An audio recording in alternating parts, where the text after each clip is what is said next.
Gillespie here alongside head coach Jake McKinley. Week 12 of the Coaches Show. And Coach, big weekend for you guys up in Oregon last week. You took 3 of 4 from Oregon Tech, moved to 4th place in the conference with 1 home series remaining.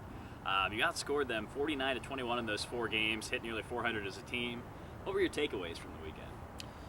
Overall, I thought it was a very positive weekend. I mean, we went out there, we lost game 1 of the series, and I think any team, when you lose that first game, especially on the road, it's kind of easy to fold and not play as well the rest of the series. But our guys actually did a great job because they responded to the adversity well, and they played exceptional games 2 through 4 on all sides of the ball. So this is the time of year when you want to be playing your best baseball, and in conference play, that was by far the best we've played all year. So very, very pleased, and hopefully we can keep that momentum going into this weekend and obviously the postseason. Sure, and a big highlight from last week was the play of Dan Comstock. Posted arguably the best weekend of anybody in the nation, hitting .563, 5 home runs, 12 runs, 10 RBIs, and that was while being walked 5 times. He's now 1 home run away from tying the single-season record here at Menlo College. What has Dan meant this season, and what has he meant to you down the stretch? Yeah, I mean, he's arguably, the best player I've ever coached. He's the complete package. He plays well no matter where you put him. Obviously the home runs are something that it's a great accomplishment, but at the same time, it's just one piece of his game. I mean, he's a great defensive catcher. When he has to run the bases, he's one of our best base runners. He's just a very dynamic player, and we anticipate him signing a professional contract and getting drafted probably in the top 10 rounds. So he's the kind of guy. He's just not replaceable.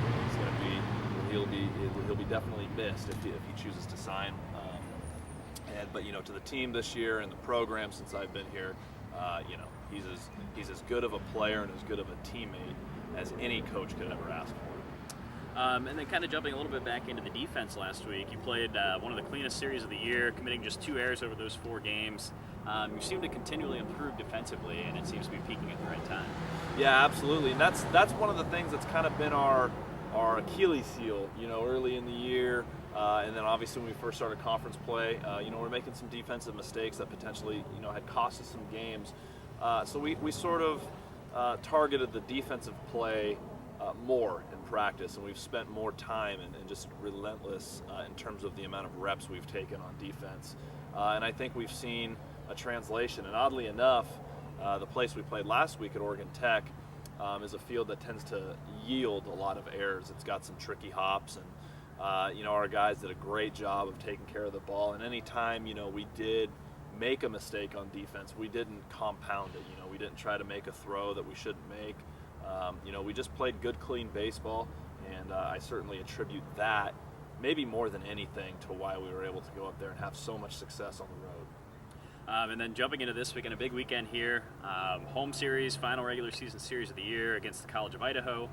It's going to be senior day on Saturday, and you send off a big senior class. What do you expect from this weekend series, and what do you know about College of Idaho? I mean, this is a huge weekend for us because it has major implications on us getting a first-round bye or not in the conference tournament. So, we got to play well. I know we sort of control our own destiny. If we're able to win 3, we will get that bye. If we win 2, we're going to need some help. So we know that Idaho has won some big games. I mean, they split with Lewis and Clark State. They split with British Columbia. So they're going to be good. And I know that they're very good on the mound. So we just got to go and kind of do our thing. I think we're tough at home.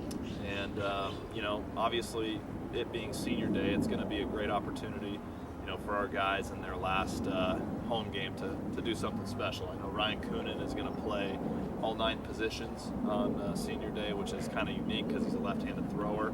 And we're not doing it to make a mockery of it either. He's probably a good enough athlete to play anywhere on the field, even though he does throw from the left side. So I think it'll be a fun day for our seniors, and by all means we expect to compete and come out here with a series win. Sure. And since senior day's coming up, we have a special 3 featured seniors here today on this week's edition of the Coaches Show. And first is Taylor Gamboa. Can you tell me a little bit about Taylor? Yeah, Taylor's had a very, kind of a long road getting here, and he's been such a great teammate, such a good ambassador of the program, the entire time he's here. And the one thing that I've always really respected and appreciated about Taylor is just his desire to get better. He's kind of one of those guys that's never really satisfied. Even if he has an outing in an inter squad or a game that is good, he still wants to talk about what he can do to be better. And I think that's kind of a rare trait today that he exercises quite well. So we're gonna miss Taylor. For that reason especially, is that he's just a guy that has a burning desire to be as good as he possibly can, and I've seen him make such great strides as a player and as a person since he's been at Menlo. So our second of three featured seniors here today is Garrett Bog. Tell me a little bit about Garrett. Garrett Bog is maybe the best teammate I've ever coached in my career. He literally will do anything he can to help the guy next to him, and that's, again, just a very rare trait for a guy to have. In addition to that, he's Mr. Menlo. He's very involved on campus. He played quarterback here for a couple years. I couldn't imagine having a better human being in our baseball program, and he will be totally missed. And I'm so glad I had an opportunity not only to meet him, but to coach him. And in addition to that, all of his opportunities he's gotten on the mound, he's made them count, and we're very glad Garrett was in our program. Great. We'll jump over to our third featured senior, which will be Colton Hecarim. Well, as we mentioned, our third and final featured senior this week is Colton Hecarim. Tell me a little bit about Colton. Colton is a guy that he's actually out here from South Korea, and I know his older brother played here as well. But Colton's he's kind of been a Mr. Reliable out of the bullpen in his career here. He's had some big outings for us. One I think of in particular is we played Corbin here at home earlier in the year, and he had to kind of extend his outing a little bit, but he really kind of solidified himself as a anchor in the bullpen at that point. He's battled some injuries lately, but we think he's going to be fresh for this weekend, and obviously fresh for the conference tournament. He's the kind of guy that we still think is going to get some big outs for us down the stretch. So, definitely a guy though that's like the other guys we talked about. Great teammate, great human being. Very, very glad that we had the opportunity to coach him here.